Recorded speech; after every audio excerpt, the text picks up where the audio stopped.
Hay lugares en el norte de México donde la tierra no perdona, donde el sol castiga con una justicia despiadada y el viento arrastra no solo polvo sino también los secretos que los hombres intentan enterrar.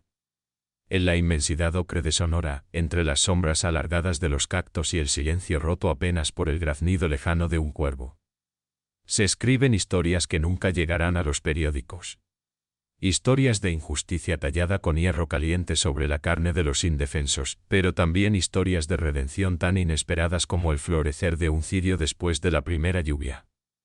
Esta es la historia de tres almas que se encontraron en el páramo más hostil, y que transformaron la muerte anunciada en el nacimiento de una familia que el mundo jamás autorizó, pero que el corazón volvió sagrada. Si te gustan las historias que tocan el alma y celebran la fuerza de las mujeres poderosas, suscríbete ahora al canal para no perderte la siguiente.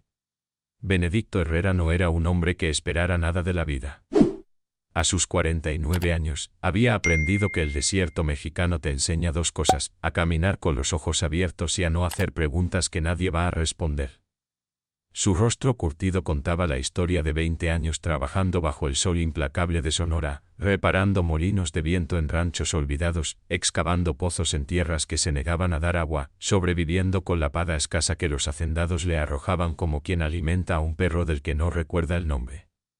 Había perdido a su esposa Eulalia 7 años atrás, cuando una fiebre se la llevó en 3 días y ni el médico del pueblo ni las oraciones del padre Joaquín pudieron detener lo que Dios o el destino habían decidido. Desde entonces, Benedicto vivía solo en una casa de adobe a las afueras de Agua Prieta. Un caserón que fue hogar y ahora era apenas refugio. No tenía hijos. No tenía familia. Solo tenía sus manos callosas, su camioneta Fortit destartalada del 78 y la costumbre de levantarse antes del alba para esquivar el calor del mediodía. Aquel martes de agosto, el termómetro marcaba 42 grados a las 10 de la mañana. Benedicto conducía por un camino de terracería que conectaba dos ranchos, llevando repuestos para un molino que llevaba semanas sin funcionar. La luz era brutal, blanca, sin piedad. El polvo se levantaba detrás de la camioneta como una estela de humo ocre. A ambos lados del camino el desierto se extendía infinito, mezquites retorcidos, nopales cubiertos de espinas, tierra agrietada que no veía lluvia desde hacía meses. Fue entonces cuando las vio. Al principio pensó que era un espejismo, esas ilusiones crueles que el calor pinta en el horizonte para burlarse de los sedientos. Dos figuras oscuras, inmóviles, a unos 50 metros del camino. Frenó la camioneta. El motor diésel protestó con un estertor. Se bajó despacio, entornando los ojos contra el resplandor. No eran espejismos. Eran cuerpos. Sus botas levantaron nubes de polvo mientras caminaba hacia ellas. El corazón le latía con fuerza, no por el esfuerzo sino por lo que ya intuía. Cuando llegó hasta ellas, tuvo que cerrar los ojos un momento, no por el sol, sino por la rabia. Dos mujeres, atadas a estacas de madera clavadas en el suelo con las manos amarradas a la espalda. Las bocas amordazadas con trapos sucios. Una de ellas tenía el rostro hinchado, los labios partidos, la piel quemada por el sol. Estaba embarazada, el vientre enorme bajo el vestido rasgado. La otra era más joven, quizás 20 y pocos años, con el cabello negro pegado a la cara por el sudor y la suciedad. Los ojos entreabiertos pero conscientes, llenos de un odio tan profundo que parecía quemar más que el sol mismo. No se muevan, dijo Benedicto con voz ronca, aunque sabía que apenas podían escucharlo. Ya la saco. Sacó la navaja que siempre llevaba en el cinturón. Primero cortó las cuerdas de la más joven. Ella cayó de lado, tosiendo, escupiendo arena. Luego se acercó a la embarazada. Sus manos temblaban mientras cortaba las ataduras. Cuando la liberó, ella se desplomó como un saco de trigo. Benedicto la sostuvo antes de que golpeara el suelo. Agua, murmuró la joven, arrastrándose hacia él. Agua. Benedicto corrió a la camioneta y volvió con una cantimplora. Le dio de beber despacio a la más joven, luego a la embarazada, que apenas podía tragar. El agua se derramaba por sus barbillas, mezclándose con el polvo, formando líneas de barro sobre sus cuellos. ¿Quién les hizo esto?, preguntó Benedicto, aunque ya sabía que la respuesta no cambiaría nada. La joven lo miró con ojos de animal herido. Nuestro padre dijo con voz quebrada. Don Tertuliano Madariaga. Nos condenó a morir aquí. Benedicto conocía ese nombre. Todo el mundo en un radio de 100 kilómetros conocía a don Tertuliano Madariaga. Hacendado poderoso, dueño de miles de hectáreas, hombre cruel que gobernaba su territorio como un rey medieval. Se decía que tenía comprados a los jueces, a la policía, hasta al gobernador. Se decía que sus hijos desaparecían si no le obedecían. Ahora Benedicto entendía que no eran solo rumores. ¿Por qué?, preguntó, aunque sabía que las razones de los poderosos nunca tienen sentido para los de abajo. Porque me embaracé sin su permiso, susurró la mayor, abriendo los ojos por primera vez. Porque mi hermana me defendió cuando quiso matarme. Porque somos sus hijas pero nunca fuimos más que su propiedad. Benedicto guardó silencio. Había visto muchas injusticias en su vida, pero esta superaba todo lo imaginable. Miró alrededor. El desierto se extendía vacío, indiferente al sufrimiento humano. Nadie las había visto. Nadie las buscaría. Habían sido borradas del mundo antes de morir. Las voy a llevar a mi casa, dijo finalmente. No es mucho, pero ahí estarán seguras. Nos va a buscar, dijo la joven. Y cuando nos encuentre, lo matará a usted también. Benedicto cargó a la embarazada en brazos. Pesaba menos de lo que debería. Sus huesos se sentían frágiles bajo la piel quemada. Que venga, respondió con una voz que no había usado en años. Una voz que había olvidado que tenía. Ya veremos quién muere. La subió a la cabina de la camioneta con cuidado, como quien carga a un pájaro herido. La joven subió por su cuenta, apretando los dientes contra el dolor. Benedicto puso la camioneta en marcha.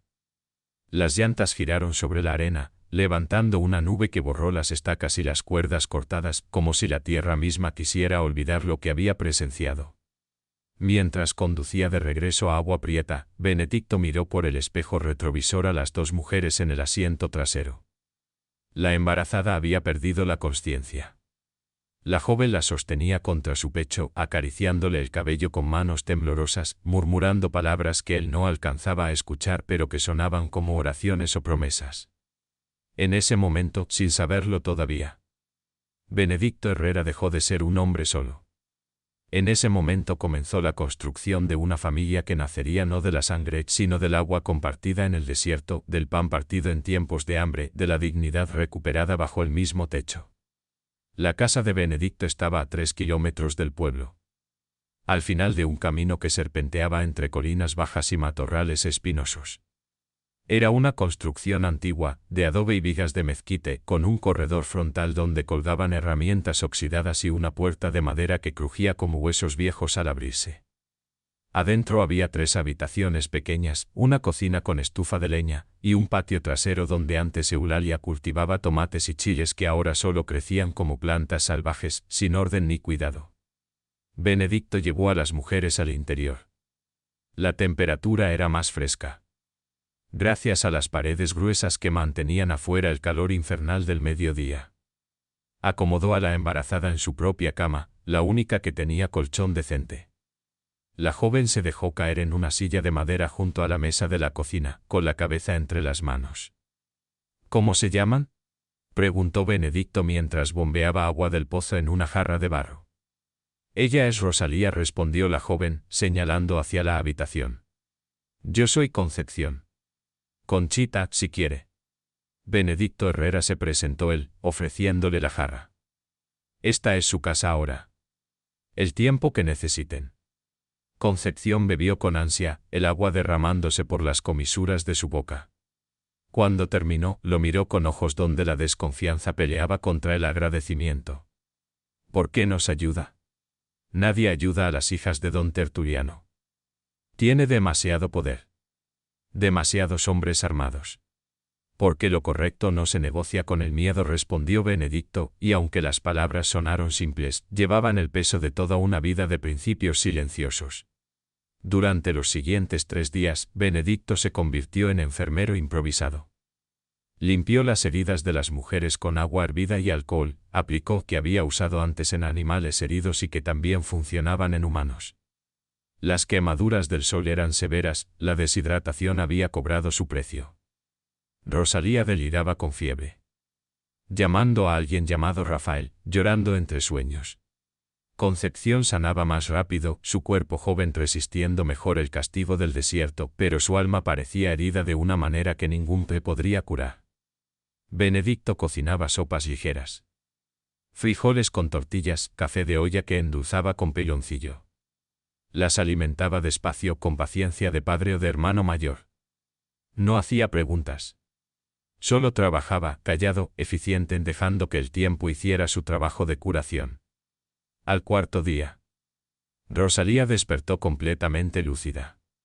Benedicto entró a la habitación y la encontró sentada en la cama, acariciándose el vientre con movimientos circulares, los ojos perdidos en algún recuerdo lejano. «Buenos días», dijo él desde el umbral. «¿Cómo se siente?» Como si hubiera regresado de entre los muertos, respondió ella con una voz suave, educada, que contrastaba con la brutalidad de lo que había sufrido. «Gracias, señor Herrera. Mi hermana me contó todo. Nos salvó la vida. Hice lo que cualquiera habría hecho». No lo corrigió Rosalía con firmeza. Hizo lo que nadie más se atrevió a hacer. Y ahora está en peligro por nuestra causa. Benedicto se sentó en una silla junto a la cama. «Cuénteme qué pasó. Si quiere. Si no, también está bien». Rosalía respiró hondo. Sus manos no dejaban de moverse sobre el vientre, como protegiéndolo de palabras que todavía dolían al pronunciarse. «Me enamoré», comenzó. «De Rafael Fuentes, el capataz de mi padre. Un hombre bueno, trabajador, honesto. Mi padre lo despidió cuando se enteró. Yo tenía 3 meses de embarazo. Papá dijo que había manchado el apellido Madariaga. Que ninguna hija suya traería al mundo un bastardo hijo de un peón. Dijo que me iba a mandar con unas monjas a Hermosillo para que me quitaran el bebé. Yo me negué. Conchita me defendió. Papá nos encerró 2 semanas en el sótano de la hacienda. Sin luz. Con poca comida. Esperando que nos arrepintiéramos». Hizo una pausa. Las lágrimas corrían por sus mejillas, pero su voz se mantenía firme. «Hace 5 días nos sacó del sótano al amanecer. Nos subió a su camioneta, nos ató las manos, nos amordazó. Nos llevó al desierto. Nos ató a esas estacas. Nos dijo que Dios nos juzgaría, que la tierra se encargaría de limpiar su. Nos dijo que éramos peores que animales. Luego se fue. ¿Y nosotras? Nosotras esperamos la muerte». «Pero la muerte no llegó», dijo Benedicto con suavidad. «Porque todavía tienen un propósito aquí». «¿Qué propósito puede tener alguien que su propio padre condenó a morir?» «El de vivir a pesar de él. El de traer a ese bebé al mundo. El de demostrar que el amor siempre es más fuerte que la crueldad». Rosalía lo miró con ojos nuevos, como si viera por primera vez no a un hombre viejo y curtido, sino a un ángel disfrazado de campesino. «¿Usted tiene hijos, señor Herrera?» «No. Mi esposa murió antes de que pudiéramos. Pero siempre quise una familia grande, una casa llena de voces y risas. Entonces quizás Dios nos puso en su camino no solo para salvarnos a nosotras, sino para salvarla a usted de la soledad». Benedicto no respondió. Se levantó y salió de la habitación porque sintió que algo se quebraba en su pecho, algo que llevaba años sellado con cemento y resignación. Salió al corredor y respiró el aire caliente de la tarde, mirando hacia las montañas lejanas que se recortaban contra el cielo como dientes de sierra. Esa noche los 3 cenaron juntos por primera vez. Concepción había preparado tortillas a mano, usando la escasa harina que Benedicto tenía en la despensa. Comieron frijoles refritos y salsa verde. En silencio al principio, pero luego Concepción comenzó a hablar de cosas pequeñas, de cómo de niña le gustaba montar a caballo, de cómo Rosalía siempre leía libros de poesía a escondidas, de cómo su madre había muerto cuando ellas eran pequeñas y cómo su padre se había vuelto cada vez más duro. Más cruel, como si el amor se hubiera secado dentro de él igual que un pozo sin agua. Benedicto escuchaba y asentía, agregando de vez en cuando algún comentario breve. No era hombre de muchas palabras, pero su presencia era sólida, confiable como las vigas de mezquite que sostenían el techo de la casa. Al terminar la cena, Concepción se ofreció a lavar los platos. Benedicto trató de impedirlo, pero ella insistió. Usted nos dio techo y comida, dijo con firmeza. Lo menos que podemos hacer es ayudar con el trabajo. Están débiles todavía. Necesitan descansar. Descansaremos cuando estemos muertas, replicó Concepción con una sonrisa amarga. Ahora queremos vivir. Y vivir significa trabajar. Así comenzó la segunda vida de aquella casa. Durante las siguientes semanas, las mujeres recuperaron fuerzas.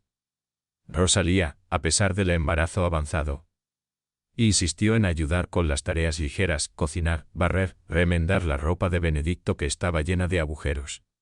Concepción se convirtió en un torbellino de energía, limpiaba, ordenaba, incluso se atrevió a bajar al pueblo a comprar provisiones, cubriendo su rostro con un rebozo para no ser reconocida.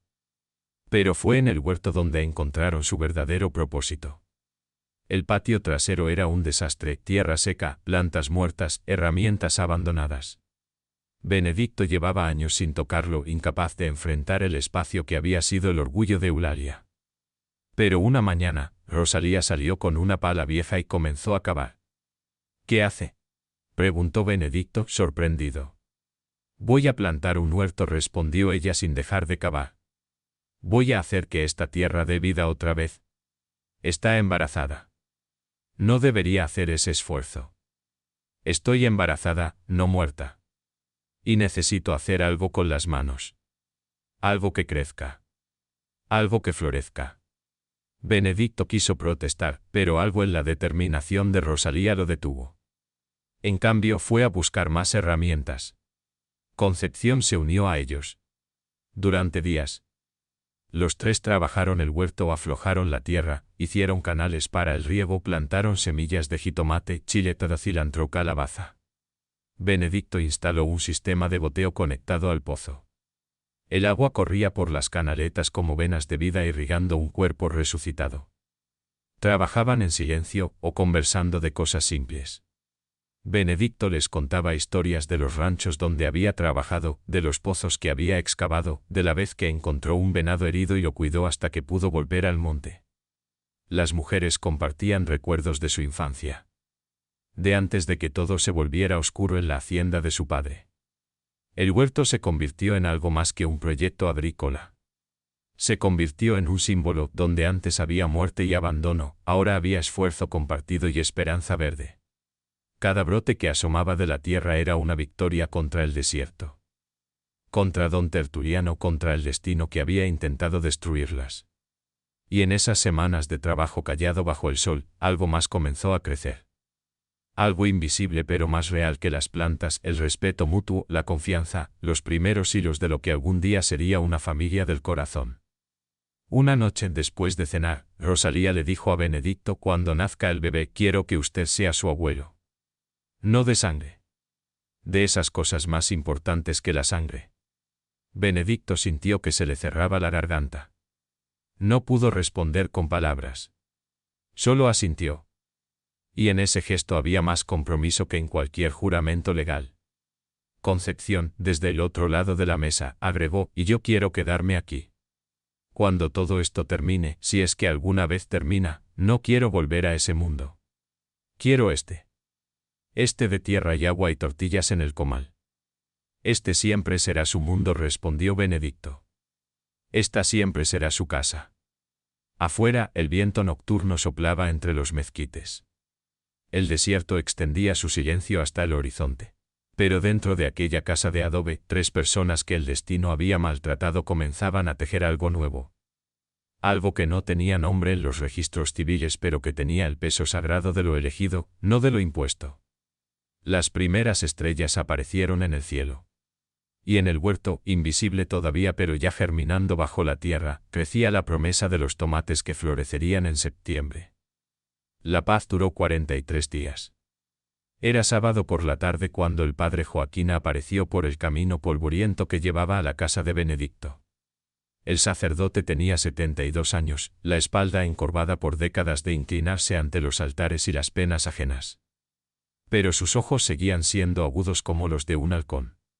Llevaba su sotana negra raída por el uso y un sombrero de paja que le daba un aire más de campesino que de clérigo. Benedicto estaba en el corredor, afilando un hacha. Lo vio venir desde lejos y supo, con ese instinto que desarrolla quien vive en el desierto, que las noticias no serían buenas. Padre Joaquín saludó, dejando el hacha a un lado. ¿Qué lo trae por aquí? El sacerdote se secó el sudor de la frente con un pañuelo gastado. ¿Tiene café, Benedicto? Vengo a hablar de cosas que pesan más con el estómago caliente. Dentro de la casa, Rosalía preparó café de olla mientras Concepción observaba al sacerdote con desconfianza apenas disimulada. El padre Joaquín se sentó a la mesa, rechazando el azúcar que Benedicto le ofrecía. Prefiero el sabor amargo, y dijo. Porque amargo es lo que vengo a decir. Bebió un sorbo largo mirando el fondo oscuro de la taza como quien lee augurios en pozos profundos. Corren rumores en el pueblo, continuó. Dicen que las hijas de don Tertuliano Madariaga no murieron en el desierto como él proclamó. Dicen que alguien las rescató. Dicen que están escondidas. Y don Tertuliano está furioso. Más que furioso. Está obsesionado. ¿Qué más dicen esos rumores? Preguntó Benedicto con voz neutra. Que el Salvador fue un hombre solitario. Un viudo que vive a las afueras del pueblo. Un reparador de molinos con camioneta vieja. El silencio cayó sobre la cocina como plomo derretido. Concepción apretó los puños. Rosalía se llevó las manos al vientre instintivamente. ¿Cuánto tiempo tenemos?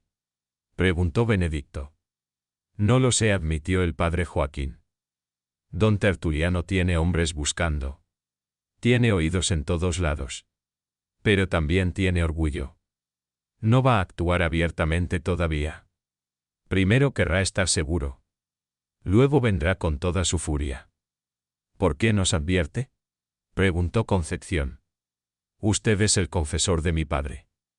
Su amigo desde hace 30 años. El padre Joaquín la miró con una tristeza infinita. Soy confesor de muchos pecadores, hija.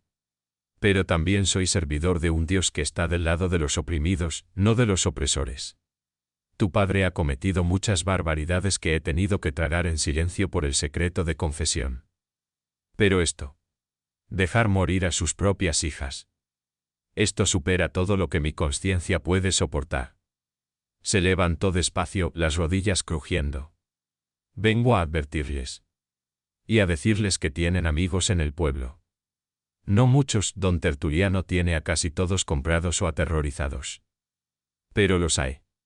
Gente que está cansada de su tiranía. Gente que no quiere seguir viviendo en un lugar donde un hombre tiene más poder que la ley. Gracias, padre, dijo Benedicto, estrechando la mano del anciano. No me agradezcan todavía, respondió el sacerdote. Oren. Prepárense. Y si tienen que pelear, peleen con la conciencia limpia de quien defiende la vida, no de quien busca quitarla. El padre Joaquín salió de la casa y se perdió por el mismo camino polvoriento por el que había llegado. Los tres se quedaron en la cocina. El café enfriándose en las tazas, el peso de lo inevitable cayendo sobre ellos como red de pescar sobre peces atrapados. Tenemos que irnos, dijo Concepción. Cruzar la frontera. Desaparecer en el norte. ¿Con qué dinero? Preguntó Rosalía. ¿Y a dónde? No conocemos a nadie allá. Estaríamos igual de perdidas. Pero estaríamos vivas. O muertas en el desierto de Arizona. O en manos de los coyotes. O deportadas de vuelta aquí, directo a las manos de nuestro padre. Benedicto escuchaba en silencio, mirando por la ventana hacia el huerto donde los primeros tomates ya mostraban su verde brillante. No nos vamos a ir, dijo finalmente. Las dos mujeres lo miraron como si hubiera enloquecido. Señor Benedicto, empezó Rosalía, mi padre no es un hombre razonable. Cuando venga, traerá hombres armados. Nos matará. Y a usted también. O tal vez no, respondió Benedicto con una calma que sorprendió incluso a él mismo. Tal vez esto ya ha durado demasiado. Tal vez es hora de que alguien le plante cara a don Tertuliano Madariaga. Tal vez es hora de que este pueblo entienda que el poder no es eterno, que la justicia verdadera no se compra con dinero ni se silencia con balas. Eso es muy bonito en teoría, dijo Concepción con amargura. Pero en la práctica, nosotras terminamos muertas y usted también. Tal vez, concedió Benedicto. O tal vez no. Lo único que sé es que he pasado los últimos 7 años sobreviviendo, no viviendo. Y estas últimas semanas con ustedes me han recordado lo que se siente estar vivo de verdad. No voy a huir. No voy a dejarlas solas. Y si don Tertuliano quiere venir, que venga. Esta tierra también sabe tragar tiranos. Esa noche, después de que las mujeres se retiraran a dormir, Benedicto se sentó en el corredor con un rifle viejo entre las piernas. Era un 30-30 que había pertenecido a su abuelo, usado en la Revolución, guardado durante décadas en el armario. Lo limpió con cuidado, aceitó el mecanismo, cargó el cargador con balas que había comprado hacía años para cazar venados pero que nunca había usado. No era hombre violento. Nunca lo había sido. Pero tampoco era hombre que se rindiera ante la injusticia. Y ahora, bajo las estrellas del desierto, con el rifle sobre el regazo y el corazón latiendo firme en el pecho, Benedicto Herrera comprendió que algunas batallas no se eligen. Simplemente llegan, y lo único que puedes decidir es si las enfrentas de pie o de rodillas. Él las enfrentaría de pie. Llegaron un jueves al mediodía, cuando el sol estaba en su cenit y el calor deformaba el aire sobre el camino de terracería. Benedicto estaba en el huerto, regando las plantas de calabaza, cuando escuchó el rugido de motores. 3 camionetas TMG negras, levantando nubes de polvo ocre. Se detuvo, dejó la manguera en el suelo y caminó despacio hacia el frente de la casa. Concepción salió al corredor, secándose las manos en el delantal. Rosalía se quedó dentro observando desde la ventana, una mano sobre el vientre que ya era enorme, el bebé moviéndose dentro como pez inquieto. Las camionetas se detuvieron a 30 metros de la casa. De ellas bajaron 9 hombres. Todos vestían sombreros tejanos, botas vaqueras, camisas de cuadros. Todos llevaban armas, pistolas al cinto, rifles en las manos. Eran los hombres de don Tertuliano, los que hacían el trabajo sucio del hacendado, los que cobraban rentas atrasadas con puños y amenazas, los que hacían desaparecer a quien su patrón ordenaba. Del asiento del conductor de la camioneta central bajó el capataz, un hombre corpulento de 40 años llamado Matías Serrano, conocido en toda la región por su crueldad eficiente. Escupió en el suelo y se ajustó el sombrero. Benedicto Herrera, gritó. Sabemos que las tienes. Entréganoslas y quizás don Tertuliano sea misericordioso contigo. Benedicto dio 3 pasos al frente, las manos vacías colgando a los lados. Su voz sonó calmada, clara. No hay nadie aquí que pertenezca a don Tertuliano. Solo hay gente libre en su propia casa. Matías rió y los otros hombres lo imitaron, una risotada cruel que resonó en el aire caliente. Gente libre. ¿Escuchaste eso, muchachos? Gente libre. Como si el viejo tonto este pudiera decidir quién es libre y quién no. La libertad no la decide nadie, respondió Benedicto. Se nace con ella. O se recupera. Pero nadie la otorga ni la quita. Bonitas palabras para un hombre muerto, dijo Matías, llevando la mano a la pistola en su cintura. Fue entonces cuando Concepción salió del corredor. Caminó hasta ponerse junto a Benedicto, la barbilla alzada, los ojos ardiendo con un fuego que el desierto nunca podría apagar. Dile a nuestro padre, habló con voz que no temblaba, que sus hijas ya no existen para él. Que morimos en el desierto como él quería. Y que estas mujeres que ves aquí son nuevas, renacidas del agua y el trabajo, y no tienen nada que ver con las que él intentó matar. Concepción madariada, dijo Matías con falsa dulzura, tu padre quiere que vuelvas. Dice que te perdonará. Dice que solo quiere protegerte. Mi padre quiere matarnos, replicó ella. Lo intentó una vez. Si volvemos, lo intentará de nuevo. Y esta vez se asegurará de terminar el trabajo. Entonces vendrán por las malas. Matías hizo un gesto. Los hombres dieron un paso al frente, los rifles apuntando hacia la casa. El chasquido metálico de las armas cargándose resonó como cascabeles de serpiente. Benedicto no se movió. Su voz continuó tranquila. Pueden intentarlo. Pero les advierto, esta casa no se rinde. Y si cruzan esa línea, señaló una marca invisible en la tierra, será el último error que cometan. ¿Tú y qué ejército viejo?, se burló Matías. Como respuesta, Benedicto silbó una vez, agudo. De la casa salieron 5 hombres más. Eran vecinos del pueblo: don Tomás el herrero, Esteban el tendero, los hermanos Carranza, que tenían un taller mecánico, Refugio el que criaba cabras. Hombres simples, trabajadores, que habían llegado al amanecer después de que el padre Joaquín corriera la voz de que Benedicto necesitaba ayuda. Todos llevaban armas viejas, escopetas de caza, rifles heredados, pistolas oxidadas. Pero sus rostros mostraban determinación. Este ejército, respondió Benedicto. La sonrisa desapareció del rostro de Matías. Hizo cuentas mentales rápidas: 9 contra 7. Las probabilidades seguían de su lado, pero ya no eran abrumadoras. Y los hombres que acompañaban a Benedicto tenían la ventaja de estar defendiendo algo, no simplemente siguiendo órdenes. Esto no ha terminado, gruñó Matías. Don Tertuliano no se detendrá. Volveremos. Con más hombres. Y la próxima vez no habrá advertencias. Estaremos esperando, dijo Benedicto. Las camionetas arrancaron, dieron vuelta en círculos amplios levantando polvo y se alejaron por el mismo camino por el que habían venido. El rugido de los motores se desvaneció gradualmente hasta convertirse en un zumbido lejano. Luego en silencio. Benedicto se giró hacia los hombres que lo habían respaldado. Gracias, dijo simplemente. Don Tomás, un hombre de 60 años con manos del tamaño de palas, escupió en el suelo. No tienes que agradecer. Ese maldito Madariaga lleva años creyéndose dueño de todo y de todos. Ya era hora de que alguien le dijera que no. Pero vendrá de nuevo, advirtió Esteban. Y la próxima vez traerá 20 hombres. Tal vez más. Lo sé, asintió Benedicto. Por eso necesito pedirles que se vayan. Esto es mi problema, no el de ustedes. Ya es el de todos, dijo Refugio con su voz suave. En el momento en que Matías nos vio aquí, nos convertimos en enemigos de don Tertuliano. No hay vuelta atrás. Así que mejor estar juntos que separados.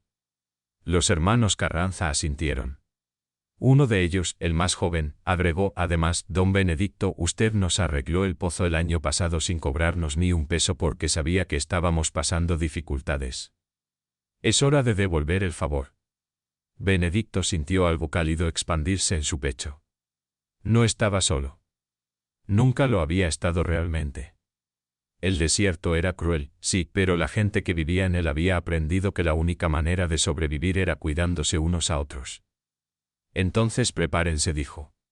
Porque cuando vuelva, será con todo. Los hombres se despidieron y prometieron regresar esa misma noche para organizar la defensa. Cuando se fueron, Concepción se acercó a Benedicto. ¿Por qué arriesgan tanto por nosotras? Ni siquiera nos conocen. No es por ustedes, respondió él con honestidad. Bueno, sí es por ustedes.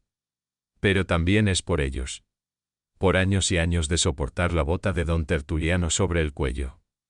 A veces, una chispa es suficiente para encender el fuego. Y ustedes son esa chispa. Esa noche, mientras Benedicto y los hombres del pueblo organizaban turnos de guardia y reforzaban las entradas de la casa, Rosalía sintió las primeras contracciones. Eran leves todavía, falsas alarmas del cuerpo preparándose para lo que vendría. Pero ella sabía, con esa certeza antigua que todas las mujeres embarazadas poseen, que el bebé llegaría pronto. Y que cuando llegara, sería en medio de la tormenta. La casa se transformó en fortaleza improvisada durante los siguientes días. Los hombres del pueblo llegaban por turnos, trayendo provisiones, sacos de frijol, conservas, agua embotellada, municiones. Don Tomás el herrero fabricó barras de acero para reforzar las ventanas. Los hermanos Carranza instalaron reflectores alimentados por un generador ruidoso que habían traído de su taller. Esteban el tendero contribuyó con radios de 2 vías para comunicarse entre la casa y las posiciones de vigilancia que habían establecido en las colinas cercanas. Benedicto trabajaba sin pausa, pero ahora no estaba solo.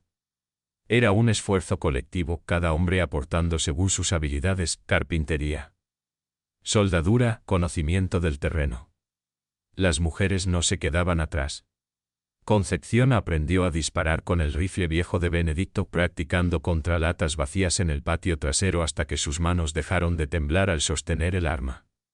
Rosalía, a pesar del embarazo, cocinaba para todos, ollas gigantes de guisado y montañas de tortillas que alimentaban a los defensores.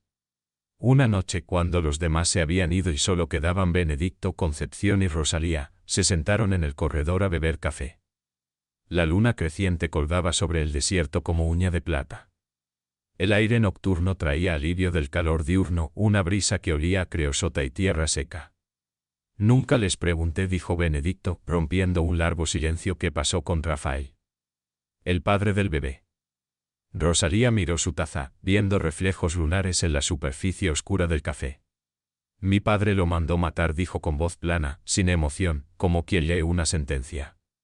El mismo día que nos encerró en el sótano. Matías y sus hombres lo encontraron en su casa. Lo golpearon hasta que dejó de moverse. Luego lo tiraron en el desierto como a nosotras.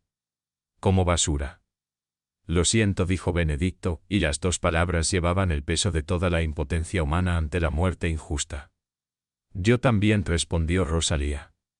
Pero Rafael me enseñó algo importante antes de morir. Me enseñó que el amor verdadero no pide permiso ni espera bendiciones. Que existe a pesar de todo y contra todo. Y que cuando amas, dejas algo en el mundo que no puede ser destruido, aunque destruyan tu cuerpo. Se tocó el vientre. Este bebé es prueba de eso. Rafael murió, pero su amor sigue vivo aquí adentro. Y cuando nazca, cada respiración de esta niña será un acto de resistencia contra mi padre, contra la crueldad, contra todos los que creen que el poder puede aplastar la ternura. ¿Niña?, preguntó Concepción. ¿Estás segura? Completamente, sonrió Rosalía por primera vez en días.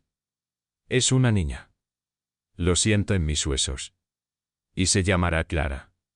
Tiara Fuentes, no Madariaga. Porque va a nacer en la luz, no en la oscuridad. Benedicto sintió humedad en los ojos. Se los limpió disimuladamente con el dorso de la mano. Tiara es un nombre hermoso, dijo. Y si ustedes quieren, yo estaré ahí cuando nazca. No como médico, porque no sé nada de eso. Pero como familia. ¿Como abuelo?, preguntó Rosalía. Como abuelo, asintió Benedicto. Concepción, que había estado callada, habló de pronto. Yo nunca quise hijos. Nunca imaginé una vida así, tranquila, doméstica. Siempre fui rebelde, difícil. Mi padre decía que yo había nacido con espinas en lugar de ternura. Pero estas semanas aquí, trabajando el huerto, cocinando, cuidando de Rosalía.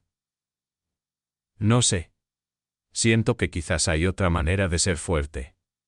No solo peleando. También construyendo. Las dos maneras son importantes, dijo Benedicto. Pelear cuando es necesario. Construir cuando es posible. Y saber cuándo hacer cada cosa. ¿Y usted?, preguntó Concepción. ¿Por qué hace esto? ¿Por qué arriesga todo por dos mujeres que apenas conoce? Benedicto tardó en responder. Miró hacia el huerto, donde en la oscuridad apenas se distinguían las siluetas de las plantas creciendo. Después de que murió Eulalia, comenzó, dejé de sentir. No tristeza. No alegría. Nada. Era como si mi corazón se hubiera convertido en piedra. Trabajaba, comía, dormía, pero no vivía realmente. Solo existía. Y pensé que así sería hasta que me muriera. Que mi vida ya había terminado, solo faltaba que mi cuerpo se diera cuenta. Bebió un sorbo de café. Pero entonces las encontré en el desierto. Y cuando corté esas cuerdas, cuando les di agua, algo dentro de mí se rompió. O más bien, se reparó. No sé cómo explicarlo. Era como si Dios o la vida o lo que sea que mueve el mundo me dijera, tu historia todavía no termina. Todavía tienes algo que hacer aquí. Todavía puedes importar. Y así fue, dijo Rosalía suavemente. Así fue, repitió Benedicto. Ustedes me salvaron tanto como yo a ustedes. Me dieron una razón para levantarme en las mañanas. Me dieron una familia. Y ahora, pase lo que pase, ya no moriré solo y amargado. Ya no. Los tres se quedaron en silencio bebiendo café bajo las estrellas, mientras el desierto extendía su silencio infinito alrededor de la pequeña casa de adobe que se había convertido en refugio, fortaleza y hogar. Al día siguiente el padre Joaquín regresó. Esta vez traía noticias más concretas. Don Tertuliano está juntando hombres, informó con gravedad. No solo sus vaqueros. Está trayendo gente de Hermosillo, pistoleros profesionales. Está ofreciendo dinero por las cabezas de ustedes. Mucho dinero. ¿Cuántos? Preguntó Benedicto. Escuché que 20. Tal vez 25. Benedicto hizo cálculos mentales. Tenían 7 hombres contando con él. Incluso con Concepción, que ya disparaba decentemente, eran 8. Menos de la mitad que sus enemigos. Y esos enemigos serían profesionales, no solo vaqueros siguiendo órdenes. ¿Y la policía? Preguntó Concepción. Los federales. El padre Joaquín negó con la cabeza tristemente. Don Tertuliano los tiene comprados. Cuando vengan, si vienen, será después de que todo haya terminado. Para llevarse los cuerpos y escribir el informe que don Tertuliano les dicte. Entonces estamos solos, dijo Rosalía. No solos, corrigió el sacerdote. Están unos con otros. Y tienen algo que don Tertuliano nunca ha tenido, están del lado correcto. Están defendiendo la vida. No atacándola. Y eso en el juicio final vale más que todos los hombres armados del mundo. El juicio final no nos salvará de las balas, dijo Concepción con amargura. No admitió el padre Joaquín. Pero les dará paz para enfrentarlas. Bendijo la casa antes de irse. Haciendo la señal de la cruz en el aire del corredor, murmurando oraciones en latín que solo él entendía. Luego se marchó, su figura encorvada perdiéndose en el camino polvoriento, quizás la última vez que lo verían vivo. Esa noche Benedicto distribuyó las armas. Le dio a Concepción el rifle 30-30. A Rosalía, a pesar de sus protestas, le entregó una pistola calibre 38. Solo como último recurso dijo. Si llegan hasta donde estás, necesitas poder defenderte y defender al bebé. No debería ser así, susurró Rosalía, mirando el arma con repulsión. Traer una vida al mundo en medio de tanta muerte. Así ha sido siempre, respondió Benedicto con suavidad. Desde el principio de los tiempos. Los bebés nacen en medio de guerras, hambrunas, terremotos. Y aún así nacen. Porque la vida siempre encuentra el camino. Siempre. Rosalía guardó la pistola bajo la almohada de su cama. No sabía si sería capaz de usarla. Pero tampoco sabía muchas cosas de sí misma que estaba descubriendo en esos días terribles y hermosos a la vez. Los hombres del pueblo llegaron esa noche y se distribuyeron en las posiciones defensivas. Don Tomás en el tejado con una escopeta de 2 cañones. Los hermanos Carranza en las ventanas laterales con rifles de caza. Refugio en el corredor con una carabina. Esteban coordinando las comunicaciones desde la cocina con los radios. Benedicto recorrió la casa. Revisando cada posición, cada campo de tiro, cada ruta de escape si todo salía mal. Había peleado en su juventud, nada serio, peleas de cantina por mujeres o insultos. Pero esto era diferente. Esto era guerra. Guerra pequeña, doméstica, pero guerra al fin. Cerca de medianoche, todos estaban en sus puestos. La casa dormía con un ojo abierto, el generador ronroneando suavemente, los reflectores apagados para no delatar sus posiciones, pero listos para encenderse al primer signo de movimiento. Benedicto se sentó en el corredor con su rifle sobre las piernas. Concepción se sentó junto a él, su propia arma descansando contra la pared. ¿Tiene miedo?, preguntó ella. Mucho, admitió Benedicto. Pero más miedo tengo de no hacer nada. De rendirme. De dejar que su padre gane. Quizás ya ganó, dijo Concepción. Quizás esto es solo el final retrasado. O quizás, respondió Benedicto, esto es el principio de algo nuevo. De un lugar donde los don Tertuliano de este mundo ya no deciden quién vive y quién muere. Suena bonito, dijo ella con una sonrisa triste. Aunque no lo crea. Yo tampoco lo creo completamente, confesó Benedicto. Pero finjo que sí. Y a veces fingir es suficiente para seguir adelante.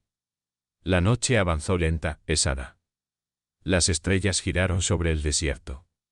Los coyotes aullaron en las colinas. Y en la casa de adobe, rodeada de hombres armados y esperanzas frágiles, 3 personas que el destino había unido esperaban el amanecer que podría ser el último. O el primero de muchos más. Llegaron 2 horas antes del alba, cuando la oscuridad es más profunda y los defensores están más cansados. Benedicto los sintió antes de verlos, esa vibración en el aire que precede a la violencia, como el zumbido grave antes del rayo. Vienen, susurró por el radio. Su voz era calmada, pero su corazón latía como tambor de guerra. Esteban respondió desde la cocina, los reflectores están listos.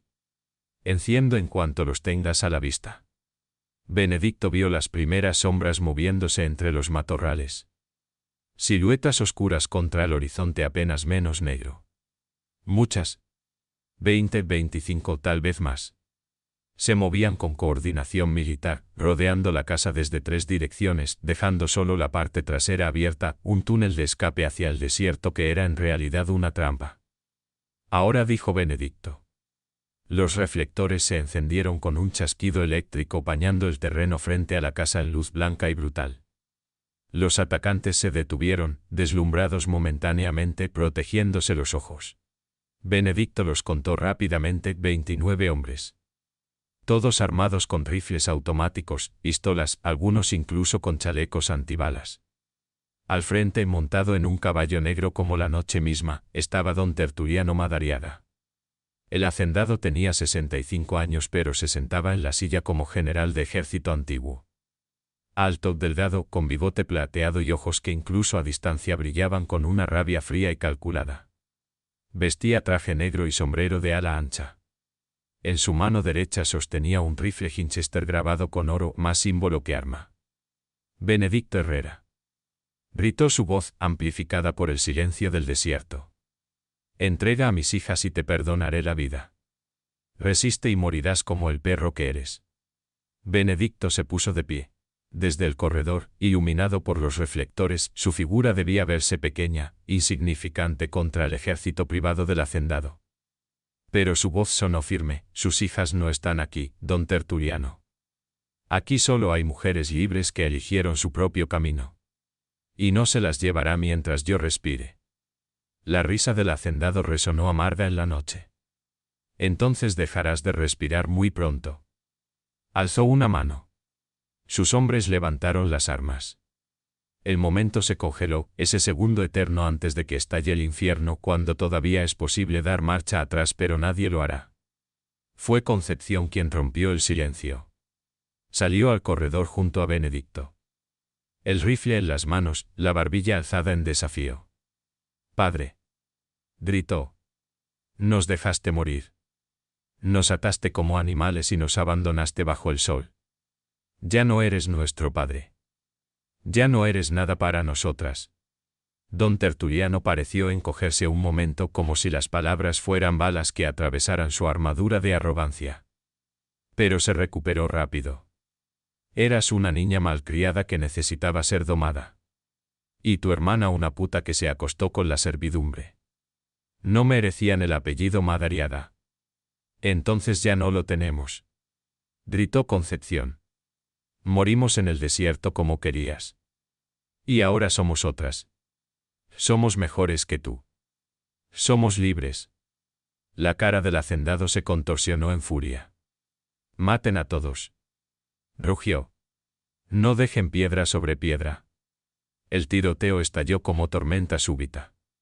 Las balas silbaron en el aire, golpearon las paredes de adobe. Hicieron añicos las ventanas. Los defensores respondieron, el rifle de Benedicto tronando metódico, la escopeta de don Tomás rugiendo desde el tejado, los hermanos Carranza disparando con precisión de cazadores que nunca fallan. 2 de los atacantes cayeron en los primeros segundos.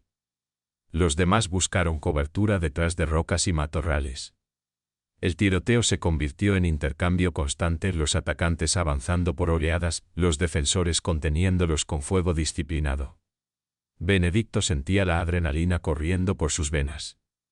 El rifle culateaba contra su hombro, las vainas vacías tintineando a sus pies. A su lado, Concepción disparaba con ferocidad, sin pensar, dejando que el odio acumulado de años saliera por el cañón de su arma. Dentro de la casa, Rosalía se había refugiado en el cuarto más interno, el que menos ventanas tenía. Pero las contracciones habían empezado de verdad ahora. Venían cada 5 minutos, apretones de dolor que la doblaban sobre sí misma. Mordía una toalla para no gritar, para no distraer a los demás. No ahora, susurró entre dientes apretados. Por favor, Clara, no ahora. Pero los bebés no escogen el momento. Clara venía, guerra o no guerra, balas o no balas. Afuera, los atacantes lanzaron su segunda oleada. Esta vez coordinados, cubriéndose unos a otros, avanzando en zigzag bajo fuego. Refugio cayó herido en el hombro. Un grito de dolor. Esteban lo arrastró adentro y le hizo un torniquete improvisado con una camisa rasgada. Necesitamos más municiones, gritó don Tomás desde el tejado. Ya van, respondió uno de los hermanos Carranza, trepando la escalera con una caja de balas. El generador recibió un impacto y murió con un gemido metálico. Los reflectores se apagaron. La oscuridad volvió a cubrir el campo de batalla, rota solo por los fogonazos de los disparos. Don Tertuliano, desde su posición segura detrás de una roca grande, gritaba órdenes: rodeen la casa. Prendan fuego. Que salgan quemados. 3 hombres corrieron hacia los costados de la casa llevando bidones de gasolina. Benedicto los vio demasiado tarde. Los flancos, gritó. Pero ya estaban arrojando gasolina contra las paredes de adobe, contra el techo de madera. Las cerillas volaron. El fuego se prendió con un rugido hambriento. Las llamas treparon por las paredes, lamiendo las vigas de mezquiter, entrando por las ventanas como animales salvajes. El humo comenzó a llenar el interior de la casa. Los defensores tosían, los ojos llorándoles, pero no dejaban de disparar. Tenemos que salir, gritó Esteban. El techo se va a caer. No podemos, respondió Benedicto. Nos matarán en cuanto pongamos un pie afuera. Fue entonces cuando escucharon el grito desde el cuarto interior. Un grito de mujer en agonía y esfuerzo. El bebé, gritó Concepción. Rosalía está dando a luz. El tiempo se detuvo. O más bien, se dividió en 2 realidades paralelas, afuera, la violencia, y el fuego adentro, el milagro antiguo del nacimiento. Benedicto tomó una decisión en un segundo. Don Tomás. Los hermanos. Mantengan el fuego. No los dejen entrar. Concepción, conmigo. Dejó su rifle y corrió hacia el cuarto donde Rosalía estaba recostada en el suelo. Había roto aguas de líquido mezclándose con sudor y lágrimas. Su rostro estaba rojo, distorsionado por el esfuerzo. Cuando vio a Benedicto, extendió una mano. No puedo. No puedo hacerlo sola. No estás sola, dijo Benedicto tomando su mano. Nunca lo has estado. Concepción se arrodilló junto a su hermana. Vamos, Rosalía. Tú puedes. Eres la mujer más fuerte que conozco. Afuera, el tiroteo continuaba. Adentro, Rosalía pujaba con cada contracción, su grito mezclándose con los estallidos de las armas. Benedicto sostenía una de sus manos, Concepción la otra. No sabían qué hacer, nunca habían asistido a un parto. Pero la vida misma les enseñaba sobre la marcha. Puja, gritaba Concepción. Puja, hermana. Y Rosalía pujaba con toda la fuerza que le quedaba, con todo el amor por Rafael muerto, con toda la rabia contra su padre, con toda la esperanza de que su hija naciera en un mundo mejor que el que ella había conocido. El techo comenzó a crujir. Las vigas se estaban quemando. Gotas de fuego caían como lluvia infernal. Pero Benedicto no se movió. Concepción no se movió. Y Rosalía no dejó de pujar. Afuera, don Tomás recibió un balazo en la pierna y cayó del tejado. Uno de los hermanos Carranza murió instantáneamente cuando una bala le atravesó el pecho. Los atacantes avanzaban, sintiendo la victoria cerca. Pero entonces, desde el camino lejano, se escucharon sirenas. Luces rojas y azules parpadeaban en la oscuridad. Vehículos acercándose rápido. Don Tertuliano giró la cabeza, confundido. ¿Qué demonios? Eran camionetas de la Policía Federal, 10 vehículos. Pero no venían a ayudar al hacendado. El padre Joaquín había hecho una última jugada, había contactado a un comandante federal de Hermosillo, uno de los pocos no comprados por don Tertuliano.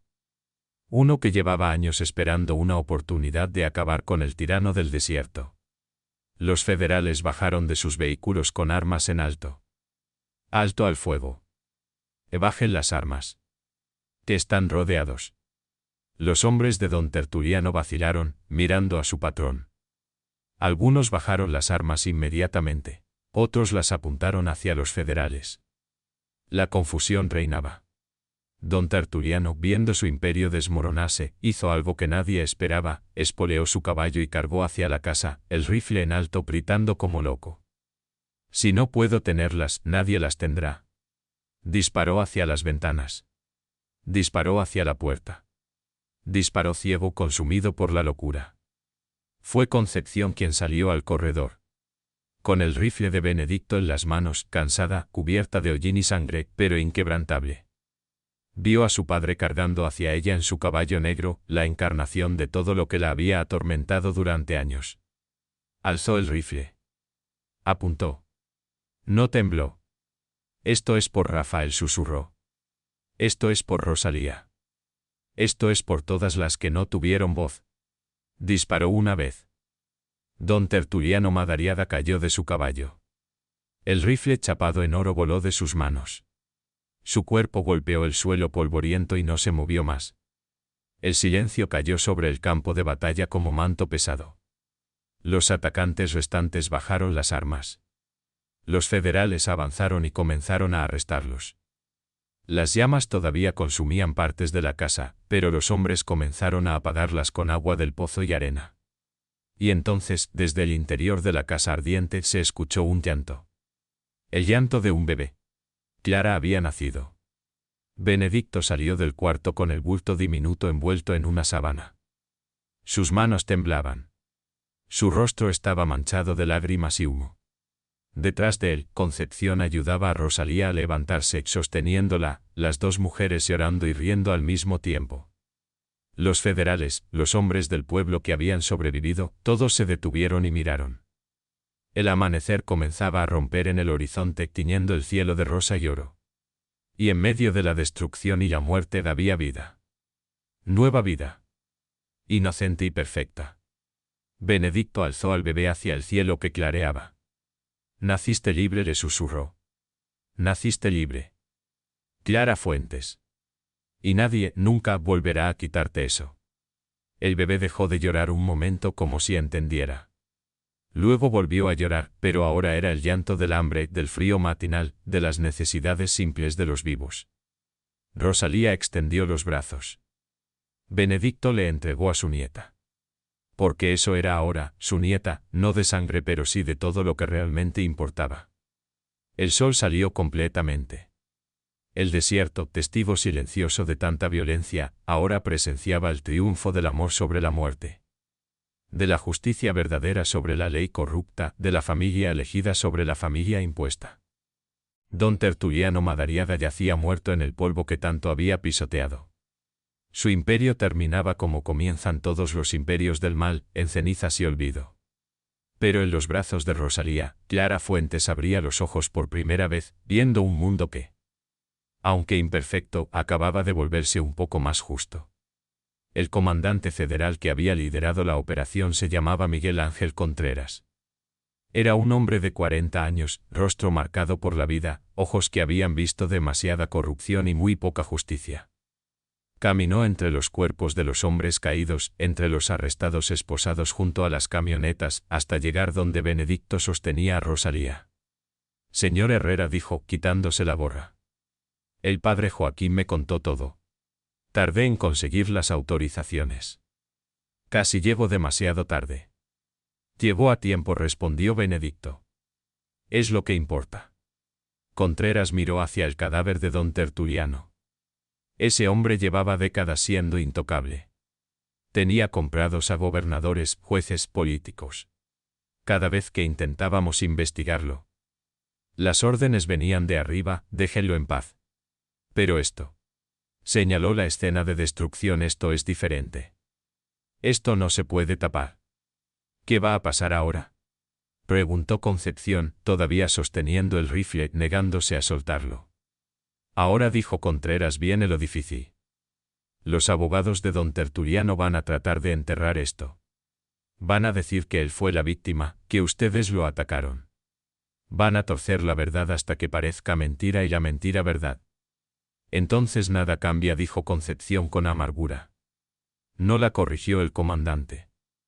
Algo sí cambió. Hay testigos. Muchos testigos. Los hombres de don Tertuliano que están arrestados, algunos van a hablar para reducir sus penas. Los vecinos que vinieron a defender esta casa. El padre Joaquín. Y sobre todo, ustedes. Sus testimonios. La verdad puede ser enterrada. Pero no destruida. Siempre encuentra la manera de salir. Durante los siguientes días, la casa se convirtió en escena del crimen. Investigadores iban y venían, tomando fotografías, recogiendo evidencia, entrevistando a sobrevivientes. Benedicto declaró durante horas. Rosalía también, desde la cama donde se recuperaba del parto. Concepción dio su testimonio con una frialdad que helaba, detallando cada abuso, cada acto de crueldad que su padre había cometido. Poco a poco, la verdad emergió como cadáver flotando en agua turbia. Los hombres arrestados, enfrentando cargos graves, comenzaron a traicionar la memoria de don Tertuliano. Confesaron crímenes que el hacendado les había ordenado, desapariciones, torturas, extorsiones. El imperio de silencio y miedo que había construido durante décadas se derrumbó en cuestión de días. La hacienda de los Madariaga fue confiscada por orden judicial. Sus cuentas bancarias congeladas. Sus abogados, incapaces de tapar el escándalo, comenzaron a distanciarse. Don Tertuliano Madariaga, que en vida fue temido como dios menor del desierto, en muerte fue abandonado hasta por quienes habían comido de su mano. Lo enterraron en el cementerio del pueblo. Solo el padre Joaquín asistió al funeral. No por respeto, sino porque su oficio le exigía dar sepultura cristiana incluso a los peores pecadores. Roció agua bendita sobre el ataúd de madera barata y murmuró oraciones por un alma que probablemente estaba más allá de cualquier redención. Que Dios tenga misericordia, dijo el sacerdote. Porque los hombres ya no la tienen. Rosalía y Concepción no fueron al entierro. Estaban ocupadas con cosas más importantes: limpiar la casa, reparar los daños del incendio, cuidar de Clara. El pasado estaba muerto. Ahora tocaba construir el futuro. El comandante Contreras cumplió su palabra. No permitió que los abogados torcieran la narrativa. Presentó el caso con todas sus pruebas ante un juez federal, uno de los pocos que no podían ser comprados. El juez, un hombre viejo cerca de la jubilación que ya no tenía nada que perder, dictaminó que Rosalía y Concepción habían sido víctimas de intento de homicidio, que Benedicto había actuado en legítima defensa de terceros, y que la muerte de don Tertuliano había sido resultado justificado de su propia agresión criminal. Caso cerrado, anunció Contreras cuando llegó con los documentos oficiales. No habrá cargos contra ninguno de ustedes. Están libres. Legalmente libres. Concepción lo miró con escepticismo. ¿Y los hombres de mi padre? ¿Sus socios? ¿Van a aceptar esto así nomás? Muchos están presos. Otros huyeron. Los que quedan. Se encogió de hombros sin don Tertuliano. No son nada. El miedo que inspiraban era reflejo del miedo que él inspiraba. Ahora que él se fue, ese reflejo se desvaneció. Pero puede haber venganza, insistió Concepción. Puede, admitió Contreras. Por eso voy a dejar una presencia federal en la zona por un tiempo. Patrullas regulares. Si alguien intenta algo, lo vamos a saber. Era lo mejor que podían esperar. Justicia imperfecta en un mundo imperfecto. Pero justicia al fin. Una semana después del tiroteo, el pueblo entero organizó una colecta. Juntaron dinero, materiales de construcción, herramientas. Llegaron un sábado al amanecer, hombres, mujeres, niños. Todos dispuestos a ayudar a reconstruir la casa de Benedicto. Don Tomás, con la pierna enyesada, dirigía la reparación del techo. Las mujeres del pueblo traían comida. Los niños jugaban en el huerto mientras sus padres trabajaban. Era un esfuerzo comunitario, un reconocimiento tácito de que lo que había pasado en esa casa no era solo asunto de Benedicto de las hermanas Madariaga. Era asunto de todos. Era el momento en que el pueblo había dicho basta. Basta de tiranos. Basta de injusticia. Esteban el tendero trajo pintura. Para cuando terminen de reparar, dijo. Que quede bonita. Que no se note lo que pasó. No dijo Concepción. Que sí se note. Que las marcas de balas queden ahí. Que el humo en las vigas se quede. Para recordar. Para nunca olvidar que esto pasó y que pudimos sobrevivirlo. Y así fue. Repararon lo necesario para que la casa fuera habitable, pero dejaron las cicatrices visibles. Como las cicatrices en sus propios cuerpos y almas, no algo que esconder como hue, sino algo que mostrar con orgullo de sobreviviente. Al caer la tarde. Cuando el trabajo estaba terminado, todos se reunieron en el patio. Comieron juntos tacos de carne asada, frijoles, arroz, tortillas frescas. Bebieron cerveza los adultos, limonada los niños. Y por primera vez en semanas hubo risas. Risas reales, no forzadas. No nerviosas. Risas de gente que había pasado por el fuego y había salido del otro lado todavía capaz de encontrar alegría. Benedicto, sentado en el corredor con Clara dormida en sus brazos, miraba la escena y sentía algo que no había sentido en años, gratitud. Profunda, abrumadora gratitud. No solo por haber sobrevivido, sino por haber vivido. Por haber importado. Por haber hecho la diferencia. ¿En qué piensa?, preguntó Rosalía, sentándose junto a él. En que la vida es extraña, respondió. Hace 2 meses, yo era un hombre solo esperando morirme. Ahora tengo una familia. Tengo amigos. Tengo propósito. Todo porque un día tomé un camino diferente y encontré 2 mujeres que necesitaban agua. No solo agua, corrigió Rosalía. Encontró 2 mujeres que necesitaban creer que el mundo todavía tenía gente buena. Y usted nos lo demostró. Ustedes también me demostraron cosas. Me demostraron que nunca es tarde para empezar de nuevo. Que la familia no es lo que nace, sino lo que se construye. Que el amor puede crecer incluso en el desierto más seco. Clara se movió entre sueños. Haciendo ruiditos de bebé. Benedicto la meció suavemente. Va a crecer fuerte, dijo. Va a crecer sabiendo que fue amada desde antes de nacer. Que hubo gente dispuesta a morir para que ella pudiera vivir. Y va a crecer libre, agregó Rosalía. Eso es lo más importante. Libre para elegir, libre para amar, libre para ser quien quiera ser. El sol se ponía sobre el desierto pintando el cielo de naranjas y púrpuras. Las montañas lejanas se recortaban como sombras contra el fuego del ocaso. Y en aquella casa marcada por la batalla pero no destruida. Una familia nueva celebraba no solo la supervivencia, sino la victoria más importante, la victoria de la humanidad sobre la barbarie, del amor sobre el odio. 6 meses después. El huerto había explotado en vida. Tomates rojos colgaban pesados de las plantas. Los chiles verdes y rojos salpicaban el follaje como joyas. Las calabazas se extendían por el suelo, gordas y doradas. El cilantro llenaba el aire con su aroma fresco. Las lechugas formaban hileras perfectas de verde tierno. Benedicto caminaba entre las plantas con Clara en brazos. La niña tenía 6 meses ahora, gordita, sana, con los ojos de su padre Rafael y la sonrisa de su madre. Gorqueaba mirando las plantas, extendiendo sus manitas hacia los tomates como si quisiera atraparlos. Todavía no, pequeña, decía Benedicto con ternura. Todavía no tienes dientes. Pero pronto. Pronto podrás comer todo lo que este huerto da. Rosalía salió de la casa secándose las manos en el delantal. Había recuperado peso, salud, vida. Su rostro ya no mostraba las marcas del sufrimiento pasado, solo la serenidad de quien ha encontrado paz. ¿Le estás contando tus secretos de jardinero?, preguntó con una sonrisa. Le estoy enseñando que todo lo que crece necesita 3 cosas, respondió Benedicto: tierra buena, agua suficiente y paciencia. Igual que las personas.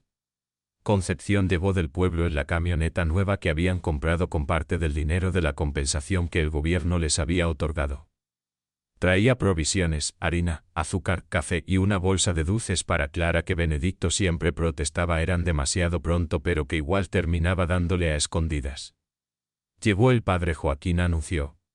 Dice que todo está listo para mañana. ¿Nerviosa?, preguntó Rosalía. Un poco, admitió Concepción.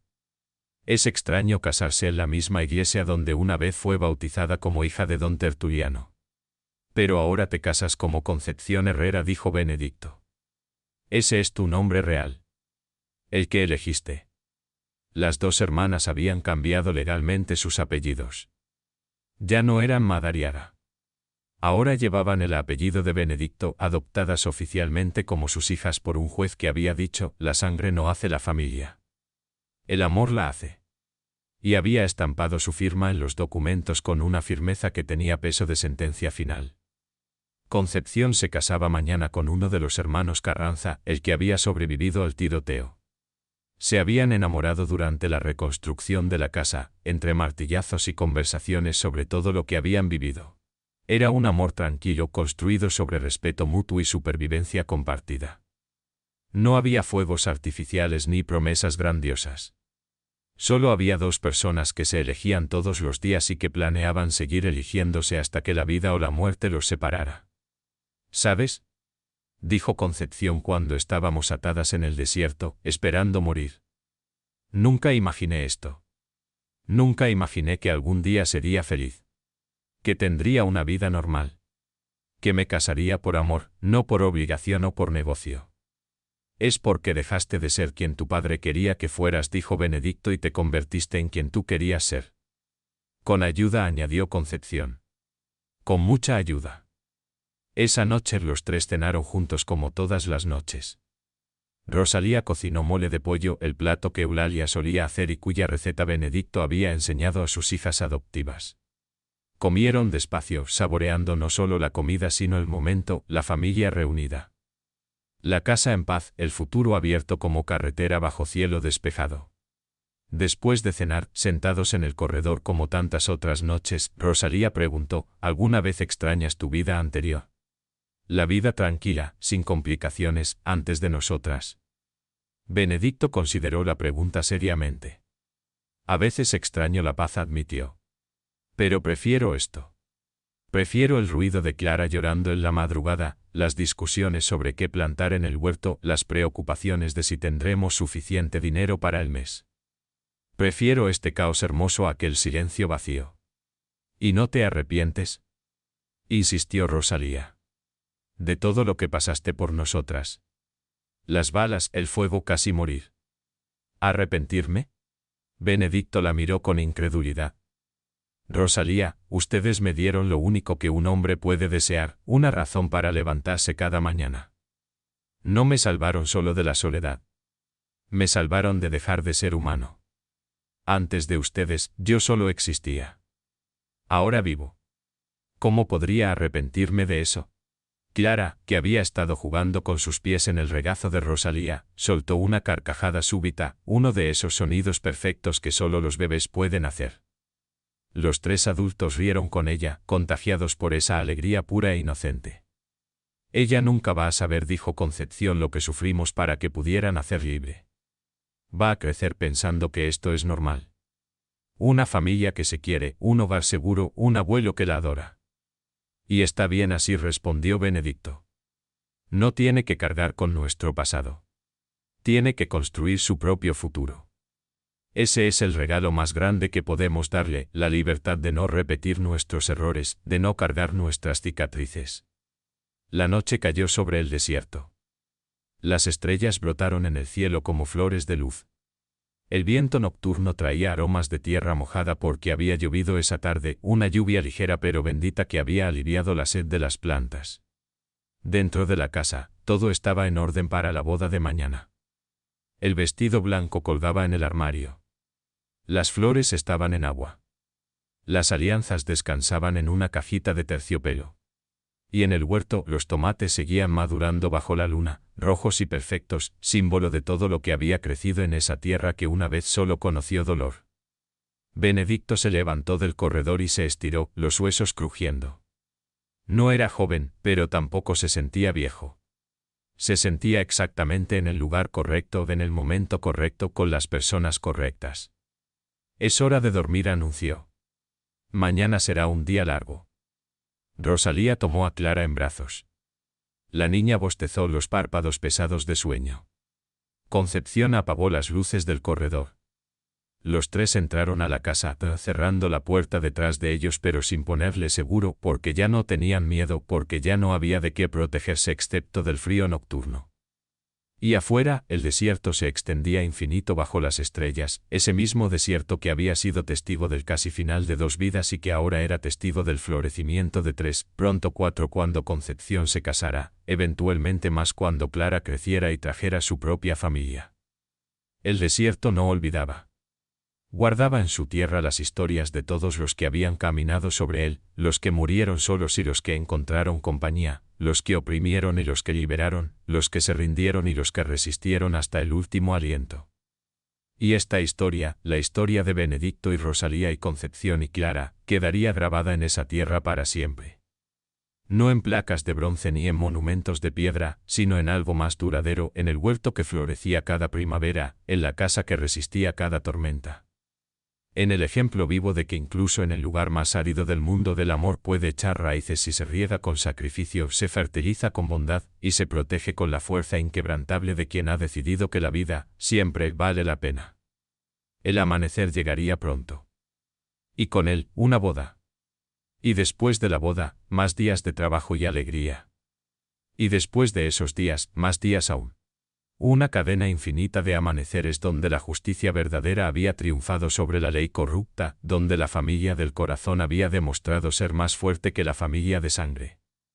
Donde las mujeres poderosas habían encontrado su voz y su lugar. Y todo porque un día, en el desierto mexicano más inhóspito, un hombre viejo decidió detenerse cuando otros hubieran seguido de largo, decidió ayudar cuando otros hubieran huido, decidió plantar cara cuando otros hubieran agachado la cabeza. Esa es la redención que puede nacer incluso en la tierra más árida del alma. Esa es la esperanza que florece cuando todo parecía perdido. Y esa, al final, es la única victoria que realmente importa. Comenta desde qué ciudad estás viendo esta historia y suscríbete para acompañar las próximas narrativas que calientan el corazón.